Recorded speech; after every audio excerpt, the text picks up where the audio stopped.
Hello everyone, welcome back to my page Brinda's Dream. আজ দুর্গাপূজার ষষ্ঠী আর ষষ্ঠীর সকালটা শুরু হয়েছে আমার আর আমার বোনের রিকশায়। কারণ আমার বোনের আর আমার ভাইয়ের রেজিস্ট্রেশন ছিল, সেই জন্য আমার বোনকে নিয়ে আমার এত সকালবেলা চলে যেতে হইতেছিল ওর কলেজে।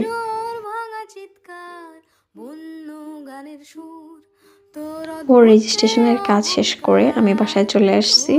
তো এসেই তাড়াতাড়ি করে স্নানে চলে যাব, তার আগে আমার এই ষষ্ঠীর সকালের জামাটা দেখালাম। এই জামাটা আমার এত পছন্দ হয়েছে, একটা 3 পিসের প্যান্টের কাপড় দিয়ে বানাইছি, লেসটাও আমার পছন্দেই কেনা। তো তারপর সন্ধ্যায় একদম রেডি হয়ে আমরা সবাই মিলে বের হয়ে গেছিলাম পূজা দেখবো বলে। আর এই শাড়িটা ছিল আমার ষষ্ঠীর শাড়ি। তো এই শাড়িটা আমাকে গিফট করছেন আমার এক মাসি। তো সকালবেলা যেহেতু কিচ্ছু খাই নাই, সারাদিনও কিচ্ছু খাই নাই, আমার একদম প্রেশার লো হয়ে গেছিলো। তো শুরুতেই চলে গেছি পিঠা ঘরে, সিলেটের হাউজিং এস্টেটে। তো এইখানে এসে পিঠা খাইলে আমার মনও ভরে প্রাণও ভরে যায়। এই পিঠাগুলো এতই ইয়ামি ছিল, একটা সন্দেশ ছিল আর একটা দুধ পুলি ছিল। তো শুরুতেই পুজো দেখতে চলে গেলাম মালিনী ছড়া চা বাগানে।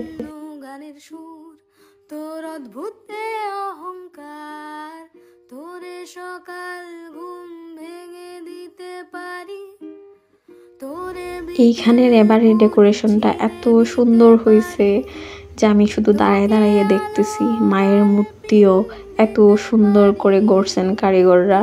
তো ডেকোরেশন, মায়ের মূর্তি সব কিছু মিলাইয়া 10 আউট অফ 11 ভাই, এত ভালো লাগছে। আর আমার পূজার প্রত্যেকটা পুজোতেই আমার প্রথম পূজা দেখা শুরু হয় মালিনী ছড়া চা বাগান থেকে, কারণ ওইখানে পূজার পাশাপাশি মেলা বসে। এইটা হচ্ছে সেকেন্ড অ্যাট্রাকশন।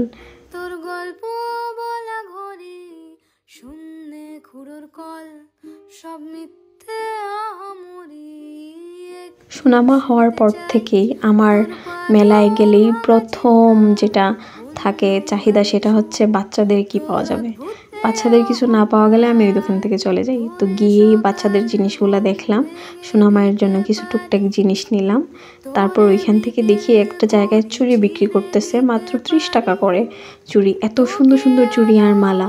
আমার নিজের জন্য কিছু জিনিস নিলাম। আর মেলায় আসলে সব কিছুই খুবই কম দামে পাওয়া যায়।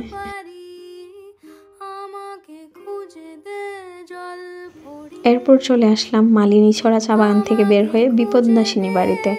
এটা একদমই কালীবাড়ির পাশেই। আর এত সুন্দর মন্দির, ওইখানে মা বিপদনাশিনী এবং মা বিশ্বহরী সারা বছরই প্রতিষ্ঠিত থাকেন এবং সারা বছরই পূজা হয়। দুর্গামূর্তিও পিতলের এইখানে প্রতিষ্ঠিত, এখানে পূজা হয়। তো দুর্গাপূজা উপলক্ষেও এখানে প্রচুর জাঁকজমকভাবে পূজা হয়। আমি আগের বার পুজোতেও এইখানেই অঞ্জলি নিছি। তো দেখার জন্য এইখানে গেলাম, গিয়ে দেখি এইখানে ডেকোরেশনও ভাই কি বলবো, এত সুন্দর হয়েছে। আর মন্দিরটা তো এমনিতেও অনেক সুন্দর। তারপর এই যে দেখেন পিতলের মা দুর্গা প্রতিষ্ঠিত থাকেন সারা বছরই মা এখানে পূজিত হন। তারপরও মাকে কি সুন্দর লাগতেছে এইখানে, অদ্ভুত সুন্দর। পুজো আসলেই মনে হয় মায়ের রূপ যেন আরো শত গুণ বেড়ে যায়।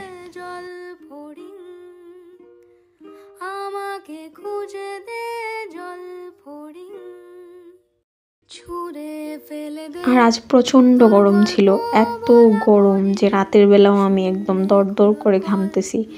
ঘেমে একদম চোখের কাজল স্মাচ হয়ে গেছে, এত মারাত্মক পর্যায়ে ঘামতেছিলাম আমি। তো ওইখান থেকে বের হয়েই চলে গেছি দাঁড়িয়াপাড়াতে, কারণ তাড়াতাড়ি বাসা যাইতে হবে। আর শাড়ি পরে টিকা যাচ্ছে না একদমই, কারণ আর যদি আমি বেশি না মাত্র আধ ঘন্টা শাড়ি পরে থাকি, আমার যে কোনো সময় আমি একদম জ্ঞান হারিয়ে ফেলবো পুরোপুরি।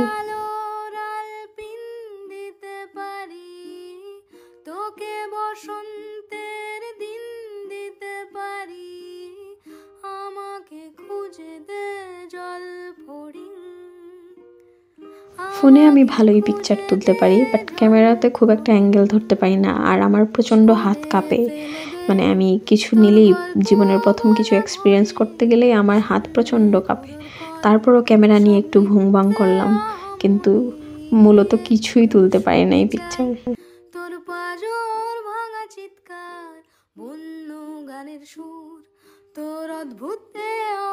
এরপর দাঁড়িয়াপাড়ার একটা পূজা দেখি আবার বাসায় চলে গেছি। কাপড় চোপড় চেঞ্জ করে জামা টামা পরে আবার বের হয়ে গেছি। কারণ ভাই পুজোর একটা মিনিটও লস করা যাবে না, যতক্ষণ শরীরে শক্তি থাকবে পুজো দেখতেই হবে। তো আমরা আবার জামা টামা পরে আবার বের হয়ে গেছি। শুরুতেই গেলাম দাঁড়িয়াপাড়ার প্রথম পুজোতে। ওইখানের চৈতালির মেবি সঙ্গ বা সনাতনী সঙ্গ হবে, আমি সঙ্গের নামটা ভুলে গেছি। তো ওইটা দেখলাম। মির্জা জাঙ্গালের মণিপুরি রাজবাড়ির ছবি মানে প্যান্ডেলটাও যথেষ্ট সুন্দর ছিল।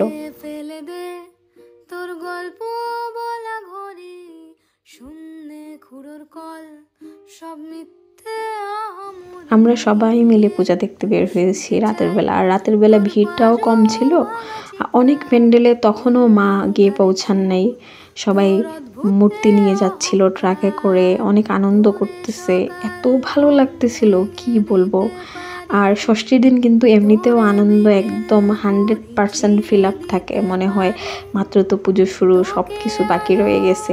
আসলে পুজোর সবথেকে মেইন মজাটাই আমার কাছে মনে হয় ষষ্ঠীর রাতে। কারণ ষষ্ঠীর রাতে পুজোর যে একটা এনার্জি থাকে, যে একটা ফিল থাকে, আস্তে আস্তে পুজো দেখতে দেখতে অষ্টমী থেকেই শুরু হয় একদম পূজার এনার্জি লস হয়ে যাওয়া। একদম ঘুরতে ভালো লাগে না, কিচ্ছু না, মনে হয় এই তো আরেকটা দিন গেলেই পুজো শেষ হয়ে যাবে। বাট ষষ্ঠীর মজাই ভাই, এইটার সাথে অন্য কিছুর আর তুলনাই হয় না। তো আমি রেগুলারলি এখন আমার ব্লগগুলো ছাড়বো। আপনাদের কেমন লাগবে, কেমন লাগছে, ভিডিওগুলো কেমন লাগছে দেখতে, বা আমার কথাগুলো কেমন লাগতেছে অবশ্যই কমেন্ট করে জানাবেন। আপনাদের একটা কমেন্টে আমি প্রচণ্ড খুশি হব। আর হ্যাঁ, লাস্টে আমরা পানশিতে খেয়ে পান ভাগ বাটোয়ারা করে খেয়ে তারপর বাসায় চলে আসছি। Thank you for watching. আর আপনাদের প্রত্যেকটা কমেন্ট কিন্তু আমাকে ইন্সপায়ার করে।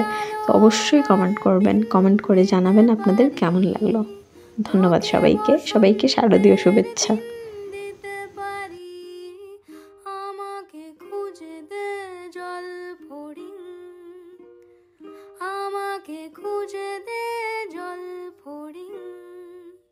ছুঁড়ে ফেলে